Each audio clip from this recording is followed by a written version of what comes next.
तो वहीं भोपाल में कोचिंग संस्थानों ने अपनी मांगों को लेकर रखी थी प्रेस कॉन्फ्रेंस। सर, क्या आपकी आज मांग हुई हो आपने प्रेस कॉन्फ्रेंस पे की? हमारी कुल मिला के एक ही मांग है कि हमें हमारी कोचिंग को खोलने की परमिशन दी जाए। हम पूरी प्रतिबद्धता दर्शाते हुए सरकार के गाइडलाइंस को फॉलो करते हुए हम प्रतिबद्ध हैं कि हम ऐसा कोई भी व्यवहार प्रचलन में नहीं आने देंगे जिससे कोरोना बढ़े।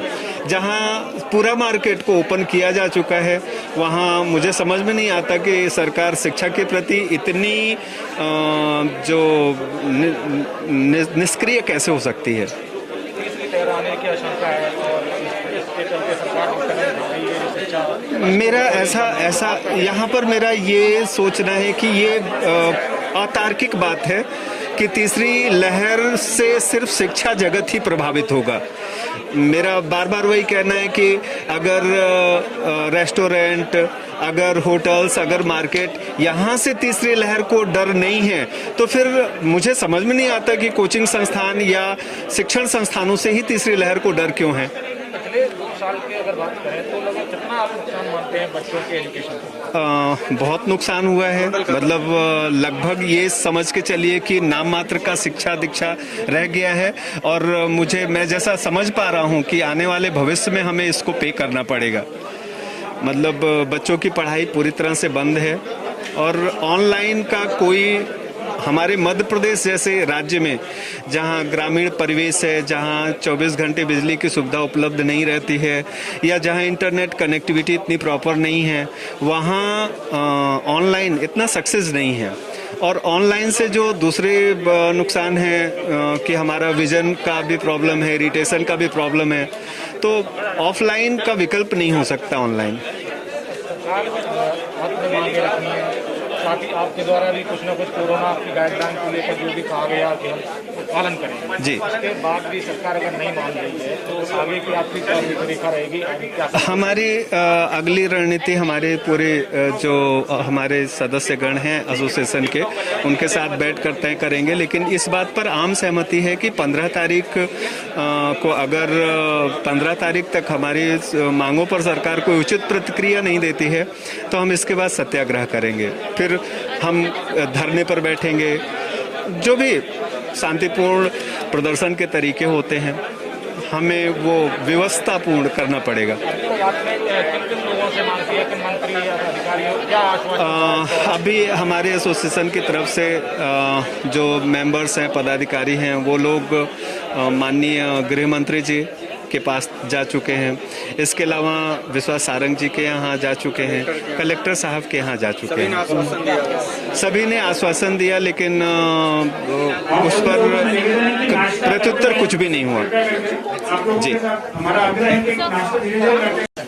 चलिए, मैं आनंद सबदानी। आज हमारी भोपाल कोचिंग एसोसिएशन की तरफ से एक छोटा सा सभा आयोजित की जा रही है, एक मीटिंग आयोजित की जा रही है, क्योंकि आप देखेंगे कि हम भोपाल में अगर एजुकेशन सेक्टर की बात करें जो इस देश की दशा और दिशा बनाती है, उसको छोड़कर लगभग सारी चीजें अनलॉक हो गई।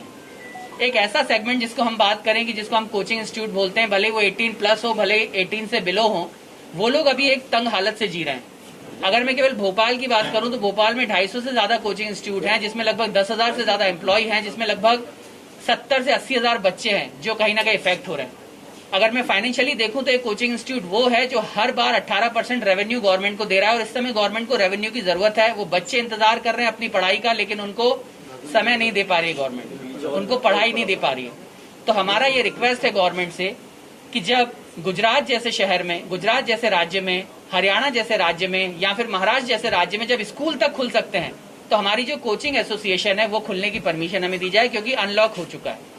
दूसरा, हम लोग यहाँ शासन का साथ देना चाह रहे हैं। शासन जो हमसे तय करवाना चाहता है हम मंजूर है। अगर शासन कहेगा 50% अटेंडेंस, हम उसके लिए तैयार हैं। अगर शासन कहेगा अल्टरनेट डेज, तो हम उसके लिए तैयार हैं। अगर शासन हमें करेगा कि कोरोना का जो प्रोटोकॉल होता है, जैसे सैनिटाइजेशन क्लासेस का, सैनिटाइजेशन स्टाफ का, सैनिटाइजेशन स्टूडेंट का, वो पॉसिबल है। अगर शासन ये बोलता है कि वैक्सीनेशन भी कराए, तो जितने भी 18+ के हैं हमारे इंस्टीट्यूट, वो 100% वैक्सीनेट करवा के ही स्टूडेंट्स को लेंगे। जो बिलो 18 है उनके लिए जब शासन दे देगा परमिशन, हम उनको भी कराएंगे। लेकिन हमारा सिंपल सा ये फंडा है कि कहीं ना कहीं भोपाल में इन 2-3 महीनों में जब से लॉकडाउन हुआ है लगभग 50 करोड़ का नुकसान हुआ है। अगर हम मध्य प्रदेश की बात करें तो लगभग ये आंकड़ा 400 करोड़ के ऊपर जाता है। कहीं ना कहीं सरकार का भी नुकसान है और जो 10,000 हमारे सदस्य हैं, जो 10,000 फैकल्टीज हैं, जो सब स्टाफ हैं, उन लोगों की अभी रोजी रोटी की बात आ गई है। अगर आप मेरे पीछे देखें तो भोपाल के लगभग सारे बड़े कोचिंग इंस्टीट्यूट यहाँ पर आज अवेलेबल है। उनकी केवल एक ही मांग है कि सरकार जो हमसे चाहती है हम उसके लिए तैयार हैं, लेकिन हम ये चाहते हैं कि अब बहुत समय आ गया, आप हमें खोलने की परमिशन दीजिए। बस हमारा इतना ही निवेदन है। हम अभी गृह मंत्री जी से मुलाकात कर चुके हैं, हम हमारे शिक्षा मंत्री जो है उनसे मुलाकात कर चुके हैं, हम कलेक्टर साहब से मुलाकात कर चुके हैं और आज हमारी इस मीटिंग में इसी क्षेत्र के एसडीएम मनोज वर्मा जी भी आए थे। उन्होंने भी हमें आश्वासन दिया है, लेकिन अभी तक हमें केवल आश्वासन मिला है। हम चाह रहे हैं कि 15 तारीख को जो सरकार की नई गाइडलाइन आ रही है उस गाइडलाइन में मीडिया से हम इतना सपोर्ट चाह रहे हैं कि सरकार तक हमारी बात पहुंचाएं।